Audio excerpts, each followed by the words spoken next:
Hello students. তো আজকে আমরা পড়বো হচ্ছে ডেটাবেস আর্কিটেকচার, এবং ডেটাবেস আর্কিটেকচারে পার্ট 1 অলরেডি আমাদের চ্যানেলে শেয়ার করা রয়েছে। তো আজকে আমরা ডেটাবেস আর্কিটেকচারের মধ্যে পড়বো হচ্ছে three tier architecture. Three tier আর্কিটেকচারটা আজকে আমরা দেখবো।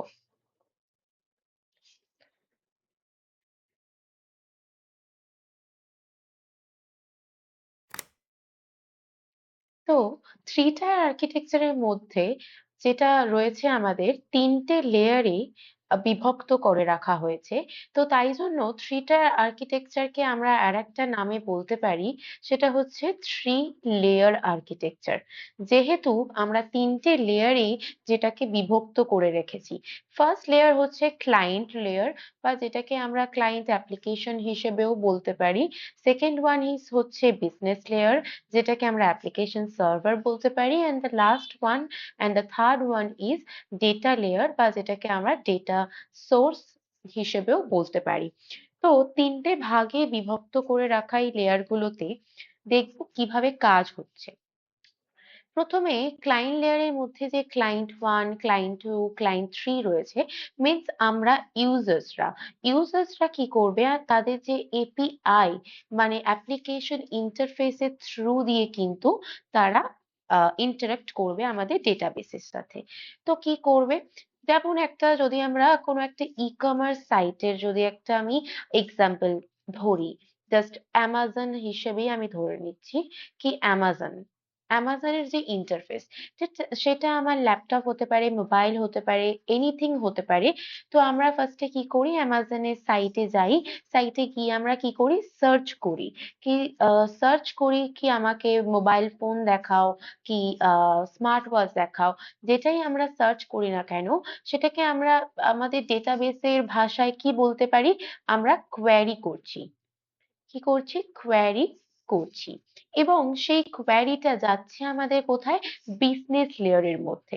এবং এই বিজনেস লেয়ার সেই কোয়েরিটাকে প্রসেস করে লাইক অ্যান ইন্টারমিডিয়েটর লাইক অ্যান ইন্টারমিডিয়েটর মানে একটা ব্রিজের মতো কাজ করছে। ওকে, এবং সেই কোয়েরিটাই আগেন আবার কি হয়, বিজনেস লেয়ার ডেটা লেয়ারে বা ডেটা সোর্সের কাছে পাঠিয়ে দেয়।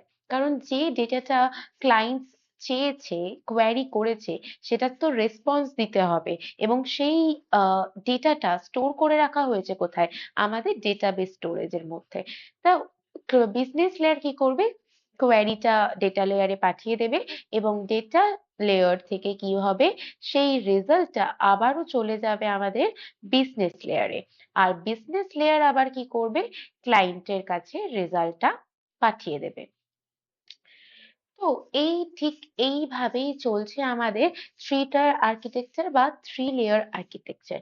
এবং আমরা আগের যে দুটো লেয়ার আর্কিটেকচার দেখেছি, one tier and two tier architecture, যেখানে আমরা দেখেছিলাম যে আমাদের ক্লায়েন্টস বা ইউজার্স কিন্তু ডিরেক্টলি আমাদের ডেটাবেসের সাথে কিন্তু অ্যাক্সেস করছিল বা ডেটাবেসের সাথে ইন্টারাক্ট করছিল, যেটা কিন্তু খুবই সিকিউরিটিকে আমাদের লো করে দিচ্ছে। সিকিউরিটি লো করে দিচ্ছে, এবং যার ফলে আমাদের কিন্তু ডেটা ব্রিচ হওয়ার চান্সেস অনেক বেশি থাকছিল। সো দ্যাট ইজ ওয়াই এই যে ডিসঅ্যাডভান্টেজেস গুলো আমাদের রয়েছিল, সেটাকে ওভারকাম করার জন্যই কিন্তু আমাদের থ্রি টায়ার আর্কিটেকচারকে ইউজ করা। কারণ কেন, যেহেতু এখানে আমরা দেখতেই পাচ্ছি যে ক্লায়েন্টস কিন্তু ডিরেক্টলি ডেটাবেস লেয়ারের সাথে মানে ইন্টারেক্ট করছে না, তার জন্য আমাদের সিকিউরিটি কি হয়ে যায়, ভীষণ হাই হয়ে যায়। Security is very high, and data breach হওয়ার চান্সেস অনেক কম থাকে। And one more advantages three tier আর্কিটেকচারের মধ্যে, যে large amount of a large amount of clients কিন্তু এখানে হ্যান্ডেল করা যেতে পারে। এখানে লার্জ অ্যামাউন্ট অফ ক্লায়েন্টস কিন্তু এই আর্কিটেকচারটাকে অ্যাপ্রোচ করে, এবং প্রচুর মানুষ কিন্তু এখানে থাকতে পারে, যে এই দুটো অ্যাডভান্টেজেস যেটা আমাদের ফার্স্ট টায়ার অ্যান্ড টু টায়ারে ছিল না, তার জন্যই কিন্তু now it is three tier আর্কিটেকচারকে আমরা অ্যাপ্রোচ করেছি। Thank you.